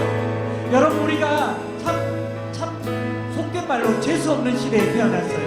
속된 말로 너무 어처구니 없는 시대에 태어났어요. 부모님 잘못 만나서 금수도 물고 난 것도 아니고 을수도 물고 난 것도 아니고 흙수도 물고 났어요. 그럴지라도 우리가 남 탓하고 어른들 탓하고 환경 탓하고 교회 탓할 건 아니라 내 자신을 돌아보자고. 내가 주님 앞에 나를 더럽히지 않으려고 뜻을 정할 때, 나를 더럽히지 않으려고 거룩한 뜻을 정하고 이 형제자매들이 오늘 기도할 때 여기 하나님께서 꿈을 깨닫게 하시고 지혜를 주시고 이 환난의 때를 이길 수 있는 능력을 주시는 줄 믿습니다. 여러분, 환경 보지 마시고요, 부모님 보지 마시고 나라 보지 말자고요, 최순실 보지 말자고요, 청와대 보지 말자고요. 오늘 내 자신을 보십시다. 하나님 앞에 뜻을 정하여서 거룩함의 뜻을 정하고 우리 이스라엘의 4박 5일 동안 이 뜻을 가지고 나라를 이기기를 원합니다. 민족을 이기기를 원합니다. 하나님, 우리 뜻 가운데 나아갈 수 있도록 붙들어 주시옵소서. 우리 주의